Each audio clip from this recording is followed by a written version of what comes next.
in the Fizz and Martina series comes with everything you need to create a great experience in your classroom. There are 5 titles in the series, each one focusing on a different grade-appropriate set of computational skills. To learn more about how to use Fizz and Martina's math adventures in your classroom, click a button below.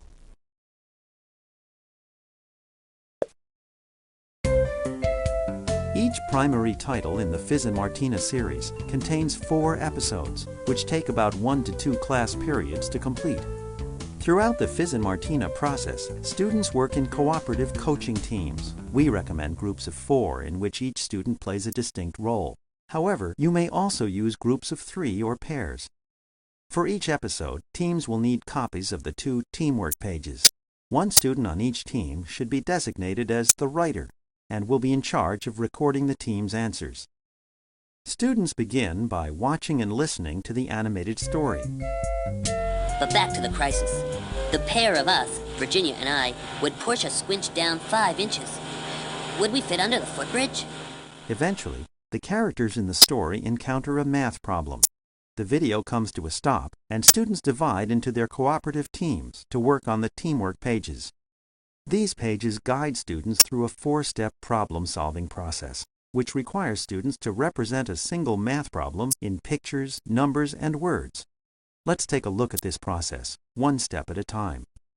First, students work together to draw a picture of the math problem, adding their own simple drawings to a provided illustration. We'll do the boy and the girl, Fizz and the other girl, the duck, and then the sign. Caution 10. This step helps students visualize the elements of the problem and provides a concrete starting point for exploring mathematical ideas. It seems that the drawing brings them all together right away. They all want to make sure they have all the different people and the different things in, and it's a really good opener for them to get involved. When the teams have finished, it's time for students to share their drawings. The teacher uses the team picker to select one of the coaching teams. This feature ensures equal participation by all groups and playfully eases the burden of calling on teams. Then, the teacher chooses a student on the selected team to present the team's work. In the yellow team, tell me what were the things that you drew and why you drew it. Let's start with Jarrett. We drew Virginia and Fizz, and we drew some gold star pieces. Okay. And the caution sign, 10 inches. If the answer is correct and complete, every member of the team wins an award card, reinforcing the idea that all team members contributed to this success. The kids love the cards. They learn the characters so well in the video that they even get down to what Fizz cards they want. It can get pretty competitive, and I do play that up, too, in the beginning. After one team is answered, the teacher may solicit additional answers from other teams, or may simply move on to the next question.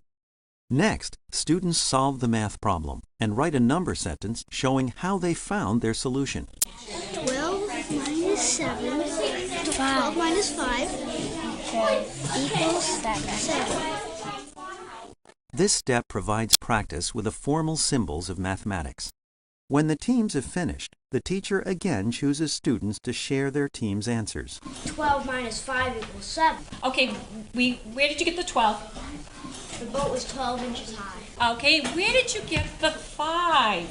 Because there was 2 people, and Fizz remembered the rhyme that when every 2 pair makes the boat sink 5 inches.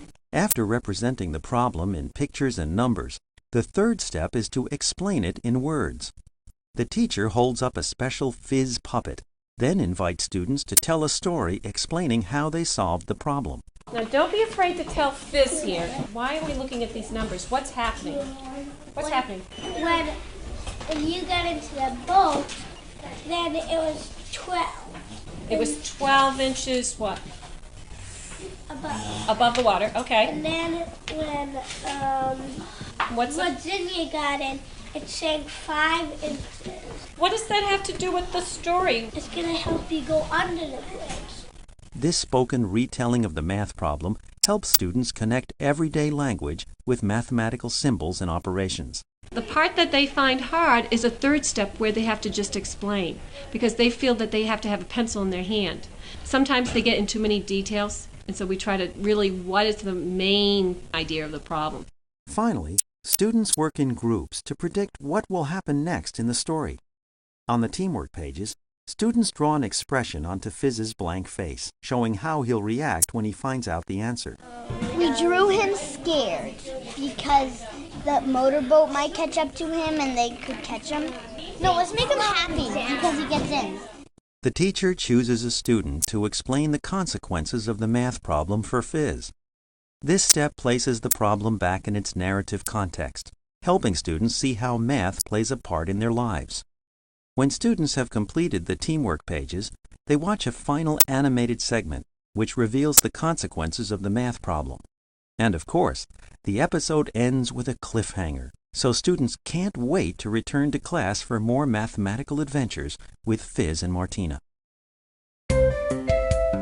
As you use Fizz and Martina's math adventures in your classroom, you'll be amazed at the results. It was nice to see girls in the classroom taking stronger leadership roles in mathematics activities. I have one boy who can't read at all. He could never read the word problems of Fizz and Martina, but he can tell you those answers and he can explain it. His teammates will notice that he's an important part of their team, and he feels pretty good about himself. I have a 5th grade girl named Rachel who doesn't exude confidence in math. She has excellent oral skills, and in her Fizz and Martina group, she is a leader, she is confident, and she is very eager to participate. I've honestly never seen kids so engrossed in a math lesson.